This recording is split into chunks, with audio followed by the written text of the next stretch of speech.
controverso o conservador, planeado o sorpresivo, sencillo o complicado, rápido. o pausado. El sexo, Siempre será sexo. y desde nuestra opinión, hasta cuando es malo, Es bueno. Cóncavo y con sexo. Orientación sexual para todos. ¿Cómo les va? Bienvenidos una vez más a este Cóncavo y con Sexo. Nos encanta tenerlos del otro lado de la pantalla, de su celular, de su, ¿cómo se llama? De su televisión o de su radio, donde quiera que nos vean y nos escuchen. Yo soy Ingrid Madrigal y de verdad honradísima de que nos acompañen una semana más. El tema del día de hoy, créanme que es uno de actualidad, pero que ya tiene una historia importante como parte de las civilizaciones, de las sociedades, que ha ido cambiando sus esquemas y que se ha vuelto pues más sofisticado, que se ha vuelto a lo mejor más variado, ¿no?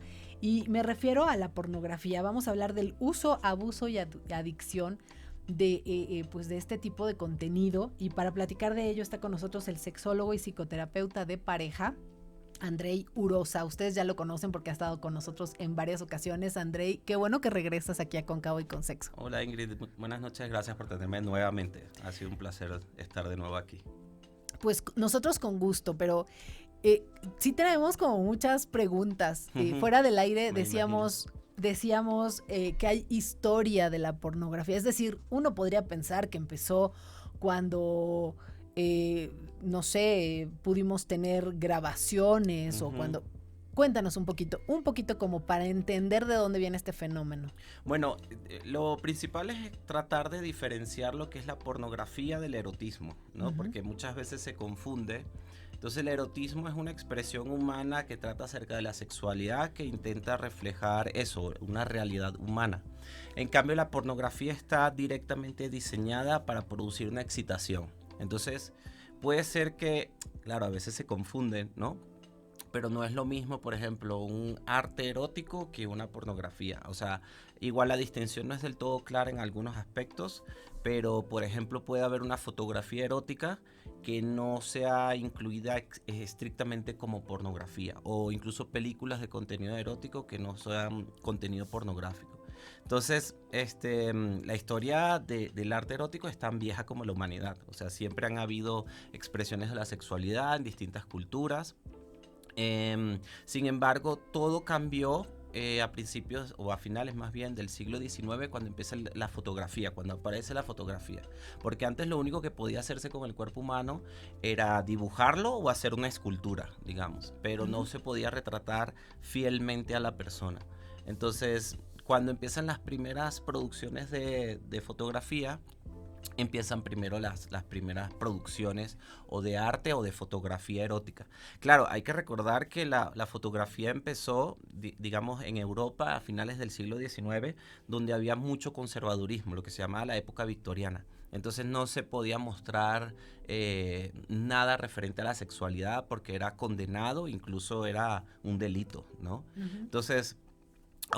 van pasando los años y desde la fotografía pasamos a las primeras películas, ¿no? Las primeras películas grabadas a principios del siglo XX.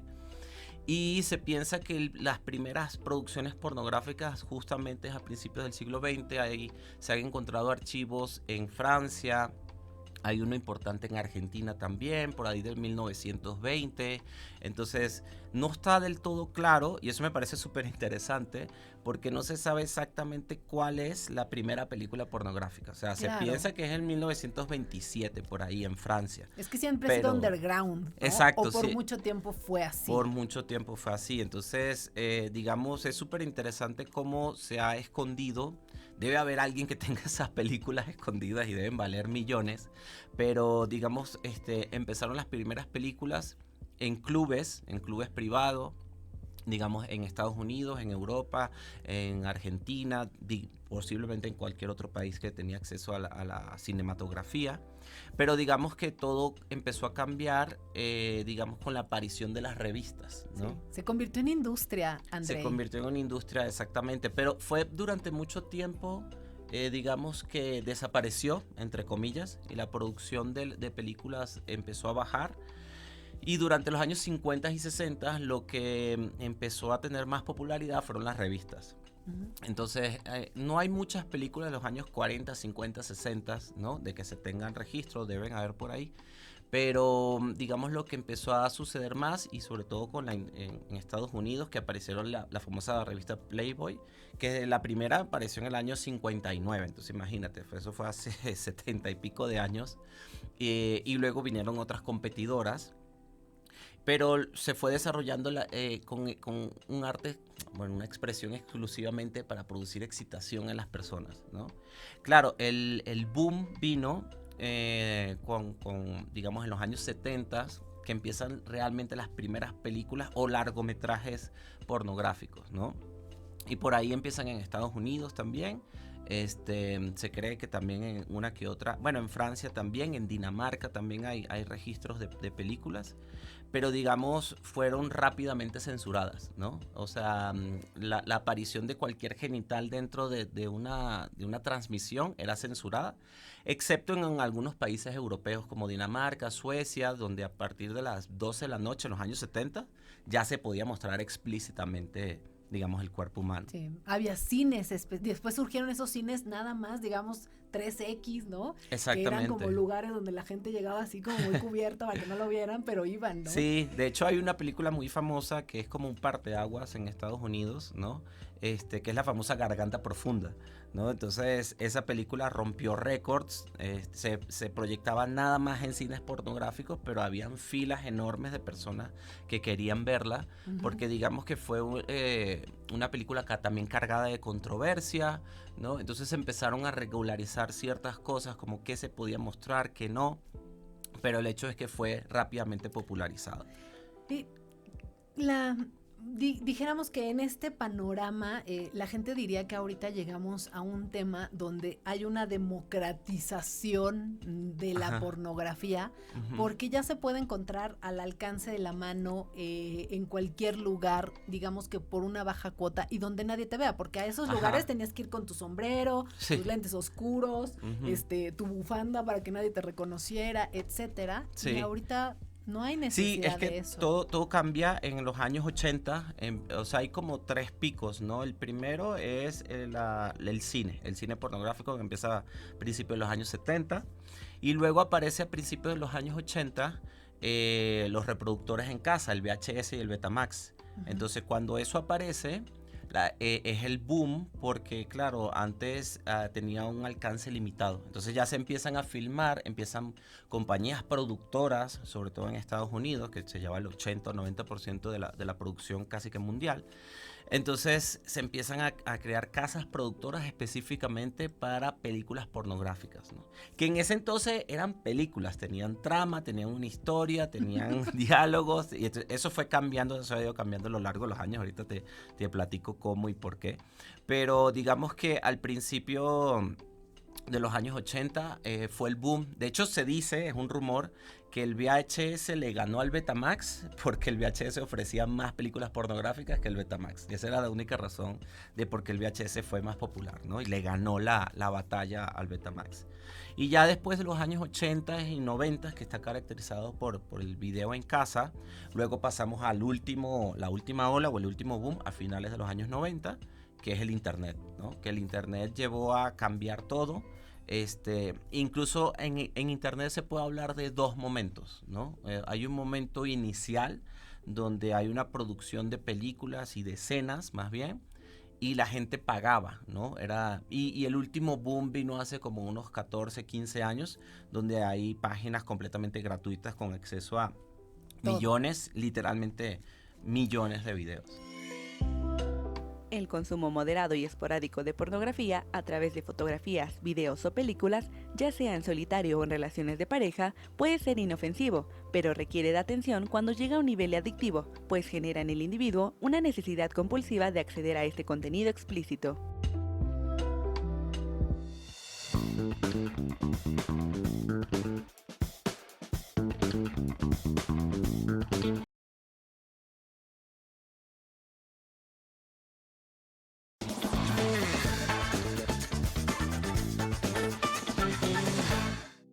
Se estima que los adolescentes ven pornografía por primera vez a los 12 años.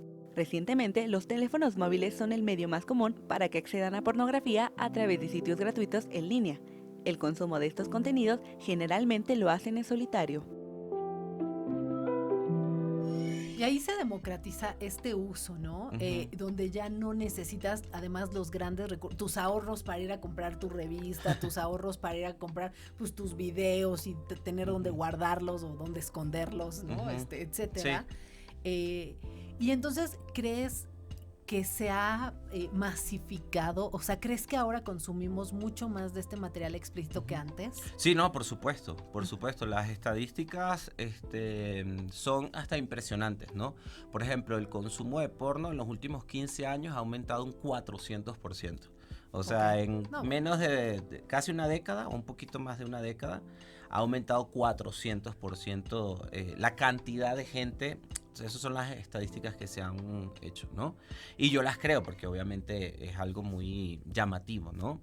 Entonces, sí se ha democratizado en un sentido de que cualquiera puede acceder y ya llegamos a, digamos, después del internet, que era, digamos, lo último, lo que estamos viviendo actualmente, o desde los últimos 10 años más o menos, es el consumo de porno, pero en el teléfono.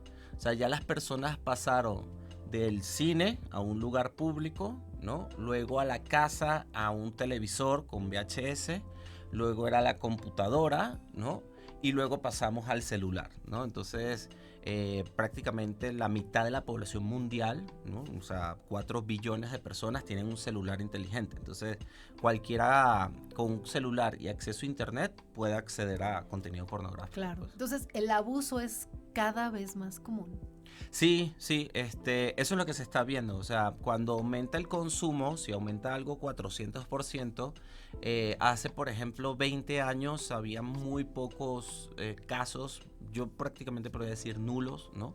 De personas que manifestaban alguna adicción o algún abuso o una preocupación más bien por el consumo de porno, ¿no? Y cada vez, digamos, lo estoy viendo más en mi consulta privada.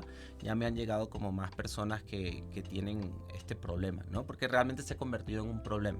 Sí, ya cuando es un abuso ya estamos hablando también de que se llega a la adicción. Exacto. ¿Cómo puedes entender cuando ya estás abusando? ¿Cuáles serían las red flags, no? De ya me estoy pasando antes de caer a la adicción. Sí, bueno, hay que como que verlo como un gradiente. O sea, como uso, abuso y adicción. Entonces, digamos, el uso es cuando no significa un mayor problema para ti. Lo puedes ver y no afecta a nadie, ¿no? Ni te afecta a ti, ni afecta a nadie. Ok, no pasa nada con eso. El abuso es ya cuando empiezas a consumirlo más de lo que tú considerabas normal. Cuando te das cuenta, ¿no? Oye, lo estoy viendo como un poquito más que antes, ¿no? Sí. Como o sea, ya no voy con mis amigos por quedarme a verlo. O ya exacto, no, ya empieza como a algo de tu vida personal a afectarse, ¿no? Y ya la adicción, ya entramos en un terreno donde las esferas de la vida, digamos, la parte personal, la parte familiar, la parte de pareja, la parte del trabajo, la parte del dinero, económicamente, empieza a ser un problema, ¿no? Entonces, claro, lo que estamos viendo hoy en día es que hay personas que porque ya el porno es tan masivo y tan democratizado, que luego ha migrado o evolucionado a otra cosa, que es un porno personalizado, ¿no? Que esto es lo último de lo último. Entonces, digamos que por eso el boom del OnlyFans, ¿no? Por eso el boom del OnlyFans, porque ya las personas no quieren ver una actriz que no haga nada, o sea, que no les diga nada, perdón, sino alguien que interactúe con ellos, y eso es lo que uno paga, ¿no? Cuando las personas pagan un OnlyFans, que el 80% del contenido de OnlyFans es porno, el otro 20%, al principio la página no tenía esa intención, era conectar a la gente con los fans, con los actores, con los famosos, etcétera, pero pronto se generó este boom, y el 80% del contenido de OnlyFans es porno, ¿no? Entonces lo que se paga es por una interacción, y eso es lo que la gente está buscando hoy en día, ¿no? Creo que al momento de hablar de pornografía, una de las grandes dudas es qué sector de la población es más vulnerable o ha tenido mayor incidencia en esta cosa de la adicción? Uno pensaría que son los adolescentes, pero no necesariamente. No, la verdad que no. Ese punto es muy interesante. A veces la gente dice, ay, los adolescentes están pegados todo el tiempo en el celular. Yo conozco adultos mayores que están pegados todo el tiempo en el celular. O sea, Sí. El celular se ha convertido en una bendición y una maldición al mismo tiempo, ¿no? Y el tema con el porno es que es muy difícil ponerle un freno, ¿no? Sí hay controles parentales que por supuesto se recomienda a los padres de hijos adolescentes que se lo coloquen al celular del hijo o de la hija, porque generalmente el porno, generalmente legalmente, ¿no? Aunque entre comillas, claro, pero es para personas mayores de 18 años por una razón. Eso no es porque se lo sacan del bolsillo. Es un tema legal. Es un tema legal, pero tiene una razón de ser. O sea, tiene una razón de ser. Por supuesto, casi nadie espera hasta los 18 años para ver porno. O sea, yo no conozco a nadie que lo haya hecho. Entonces, claro, hay que tener ciertos controles, pero más que controles, yo como psicólogo y sexólogo he trabajado mucho el tema de la educación, ¿no? Y la orientación, sobre todo a la población vulnerable. Entonces, la población vulnerable son los adolescentes, pero sobre todo porque la pornografía muestra una sexualidad que no es exactamente la real, ¿no? Sino que es algo más ficcionado y que un adolescente es más sensible o más impresionable. Es más impresionable, exacto. Entonces puede considerar que lo que está viendo es el sexo real y eso le puede generar un problema de expectativas contra realidad. Claro, pero eso también pasa con los adultos, ¿no? Bueno, por supuesto. O sea, digo, quiero aclarar, ¿no? Que no, de por pronto... supuesto, sí. Y hay que recordar siempre que el porno nació y es una expresión humana. Y como expresión humana alude mucho a la fantasía, alude mucho a lo que no es real por completo, sino que es como una expansión de la realidad. Entonces hay que entenderlo así, hay que entenderlo. Yo no soy una persona antiporno como algunas que dicen que es lo peor del mundo y que hay que eliminarlo. Incluso tengo colegas que lo han dicho. No me parece que eso sea lo más adecuado, sino que me parece que hay que sustituirlo o mejorarlo. Algo así como, no podemos decir la Coca-Cola es mala, pero no podemos evitar que la gente compre Coca-Cola, sino que lo haga con más conciencia de, oye, qué tan bueno es, etcétera, ¿no? Claro, el tema de la mesura, ¿no? Y el tema de la conciencia, ¿no? Creo que esto que tú dices es algo importante porque todo en exceso, todo sin medida, todo sin un tema de reflexión, pues lleva a una situación. El ejercicio, ahí está la vigorexia, el exceso de agua, ¿no? Genera pues pérdida de electrolitos y de demás situaciones que pueden llevar a una persona al hospital. Es decir, todo en exceso es un problemón, incluida la pornografía. Algunos estudios señalan que en el caso de los adolescentes varones, alrededor del 87% han visto alguna vez o consumen pornografía, mientras que en las mujeres adolescentes el porcentaje ronda en el 38%. En tanto que los chicos pueden ver pornografía casi diario, las chicas una vez a la semana o una vez al mes, e incluso puede ocurrir solo de manera accidental.